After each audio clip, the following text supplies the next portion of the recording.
I stepped out into thick fog, and there it was, a giant hotel floating in the middle of nowhere. Mr. Varkas welcomed me with a calm smile, like he already knew who I was. That was the moment I felt.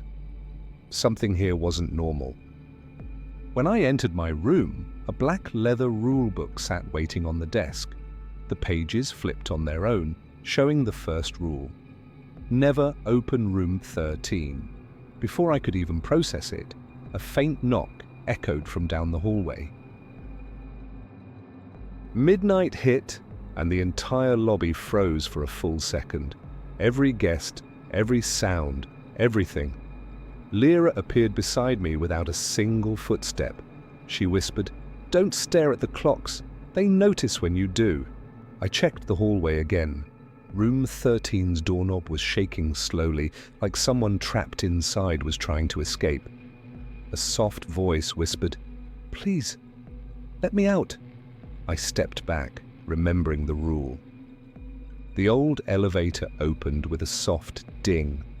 Its inside was pitch black. Then a voice came from the darkness. "Basement." The rulebook had warned me, if the elevator speak, don't answer. So I walked away, pretending I didn't hear it. Varkas invited me to dinner in the staff dining room. Only candles lit the space, and the shadows on the walls moved like they had a mind of their own. He spoke softly.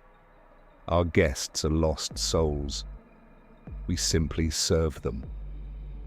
But the way he smiled, it felt like he was hiding something.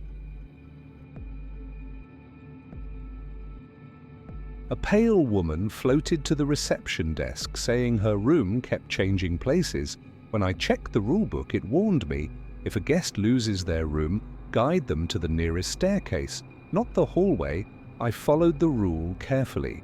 When we reached the staircase, the steps expanded and contracted, like a creature breathing.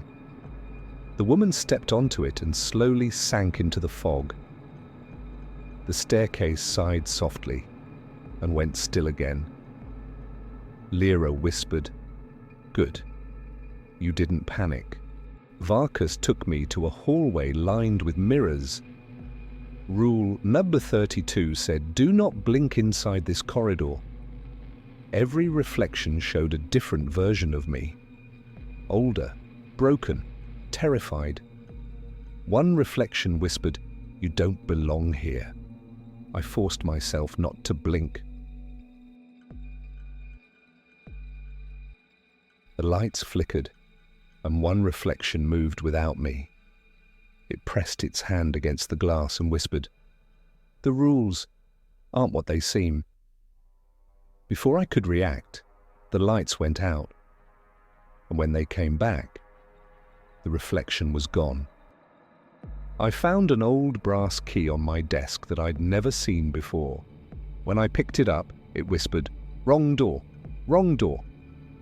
The rulebook flipped open on its own and warned, if you find an unmarked key, return it before midnight.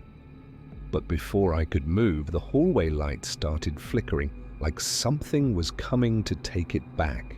In the West Wing, a bellboy stood perfectly still, red uniform, blank eyes. When I asked him if he needed help, he didn't speak. The rule book flashed. Some staff were never hired. Do not ask their names. Then the bellboy slowly turned his head almost all the way around and pointed toward a dark hallway. Lyra pulled me aside and whispered, "Tonight, room 404 will appear. Just tonight." And she was right. A black door materialized at the end of the wing, glowing numbers, 404. White fog leaked from underneath.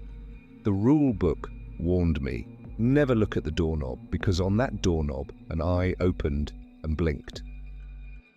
A voice called out, "Reception, help me." But this time, it wasn't coming from any room. It was coming from the wall. The rule book shook violently and revealed a new line. Voices in the walls are not guests, they're exits pretending. The wall pulsed like it was alive, and a human-shaped bulge pushed from the inside. I went to the balcony to clear my head, but the fog outside wasn't normal anymore. It flashed with bright streaks of white, like lightning trapped inside it. Shadowy figures moved inside the fog but never formed fully. Varka stood beside me and said softly, "They are the ones trying to return, but Purgatory never returns anything." That night, the elevator dinged.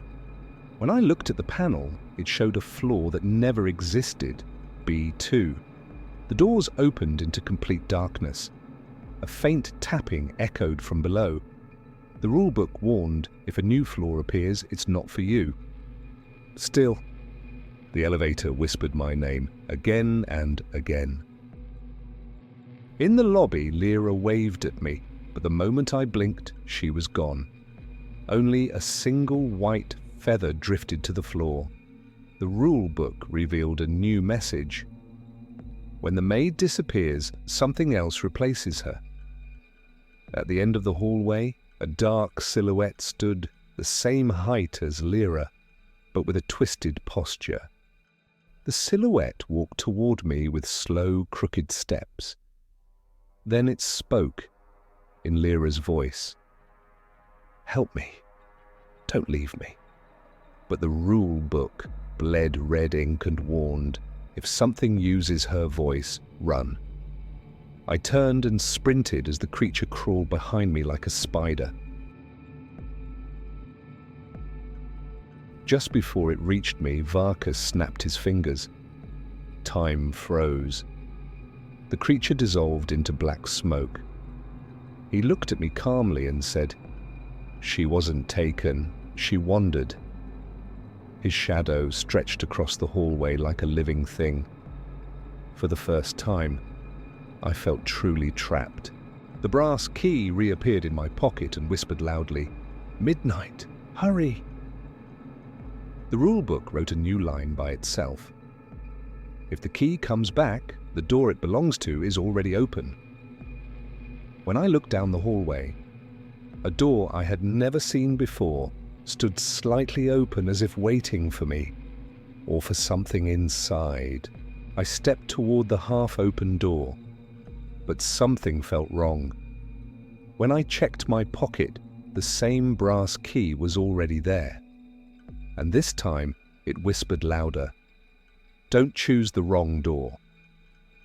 The rule book trembled on the floor as if trying to warn me. As I walked deeper into the west wing, the hallway stretched on its own. Doors slid backward like they were avoiding me. The carpet moved under my feet, like it wanted to carry me somewhere. The rule book glowed. If the hallway moves, walk backward. So I did, and the hotel snapped back into place. The same silent bellboy appeared again. Same blank eyes, same old uniform. He pointed toward an empty space on the wall. As I watched, a new door slowly formed there, like the hotel was growing it. The rule book flipped open. Some doors appear only when watched. The bellboy vanished before I could ask anything. That black door, room 404, opened by itself. A pale white fog rolled out and touched my shoes. Inside, everything was dark except a single red chair. A voice whispered, "You're late." But the room was empty. I closed the door gently, and it disappeared like it never existed. I passed the east corridor and felt a cold stare on my back. When I turned, the wallpaper had changed. The pattern formed an eye looking directly at me. The rulebook warned, "Do not stare back at the walls. They like attention." I forced myself to keep walking, even though I felt breath on my neck. I found the dining room empty, except for a plate set for me. Steam still rose from the food. Someone had just been here. A note beside the plate read, "Eat only if you wish to stay." I pushed the plate away. The moment I did, every chair in the room scraped back on its own. When I reached the second floor, each step I took echoed twice, once from my foot and once from something walking right behind me. But no one was there. The rule book whispered, "If your echo follows you, don't turn around." I swallowed hard and kept walking. Every door in the hallway began sliding across the walls, like the hotel was shuffling its rooms. Numbers changed, labels scratched themselves out. A door passed by me with a single word carved on it, "Leave." But when I blinked, that door was gone. When I reached the end of the hall, the same mysterious door from last night opened slowly. Warm light spilled out, and the key in my pocket started burning hot. The rule book wrote a new rule in fresh ink. You can enter, but you won't be the same when you leave. I took a deep breath because whatever waited inside was meant for me.